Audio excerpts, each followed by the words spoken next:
Have you ever noticed some people just love being alone? Not the "I'm avoiding everyone because I'm mad" kind of alone, but the "I'm completely fine by myself" kind. You know the ones. They cancel plans without guilt, binge watch shows with zero FOMO, and somehow seem totally okay with silence. If that sounds like someone you know, or maybe even you, then stick around, because we're diving into the psychology of people who stay alone. So, why do some people thrive in their own company? Let's start with comfort with solitude. People who enjoy being alone aren't lonely. They're actually at peace when it's just them and their thoughts. While most of us get restless after a few hours without social interaction, these folks can happily spend the day reading, listening to music, or even staring at the ceiling, and actually enjoy it. Some psychologists even say this is a form of emotional intelligence. Basically, they're comfortable being themselves without needing constant validation from others. Now, before you think it's all calm and zen, there's a funny side too. Ever notice that people who stay alone might talk to inanimate objects? Fridge, why are you empty again? Or laptop, why won't you cooperate today? It's not crazy. It's just a safe way to socialize without humans. And honestly, haven't we all done a little one-person monologue in the mirror at some point? Admit it, you've acted out that Oscar-winning scene in your bathroom at least once. Another key trait? Introspection. People who spend a lot of time alone often think deeply about themselves, their choices, and life in general. They reflect, analyze, and sometimes come up with surprisingly insightful perspectives. For example, a friend of mine who spends most of his time alone could give you advice that actually makes sense, probably because he spent so much time thinking. On the flip side, too much thinking can lead to overthinking, so yeah, it's a double-edged sword. Let's talk independence. People who stay alone usually don't rely heavily on others to feel happy or make decisions. They can go on a solo trip, fix their own gadgets, cook their own meals, and even chat with their plants like they're part of the family. There's a quiet strength in that.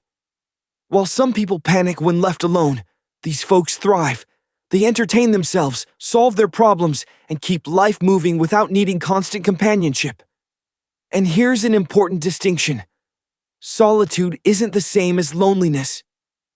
People who enjoy being alone often recharge better solo. Extroverts get energy from socializing.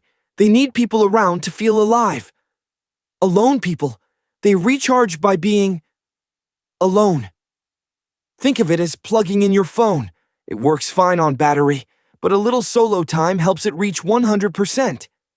Interestingly, people who stay alone tend to set boundaries. They know what they want, what they don't, and they're not afraid to say no. Ever text someone who loves being alone to hang out, and they reply, "Maybe next time, I need my me time"?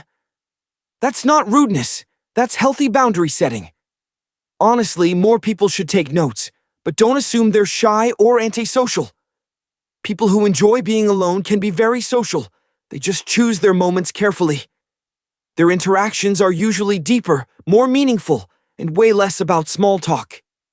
They value quality over quantity. And honestly, that's a life skill most of us could use. Of course, staying alone isn't always perfect. Sometimes it can feel isolating, especially when everyone else is busy. That's why many alone lovers develop strong coping skills, journaling, meditation, or binge-watching weird YouTube channels at 2 a.m. Their creativity often skyrockets because they have no one to distract them, from doodling on napkins to creating full-blown imaginary worlds in their heads. So what can we learn from people who love being alone? First, solitude isn't scary. It's empowering. Second, happiness doesn't always come from being surrounded by people. Sometimes the best conversations happen with yourself, and the best adventures are the ones you take solo. And finally, a little alone time might make you more reflective, creative, and resilient, without turning you into the cranky neighbor who yells at the mailman. To wrap it up, staying alone doesn't make someone lonely, weird, or antisocial. It often means they know themselves, cherish independence, and have figured out how to enjoy life on their own terms. Next time you see someone chilling alone in a coffee shop or taking a solo walk, don't pity them. They're probably living the quiet, reflective, and slightly hilarious life we all secretly admire. And hey, if you've ever talked to your fridge or your plants, congratulations, you're officially in good company.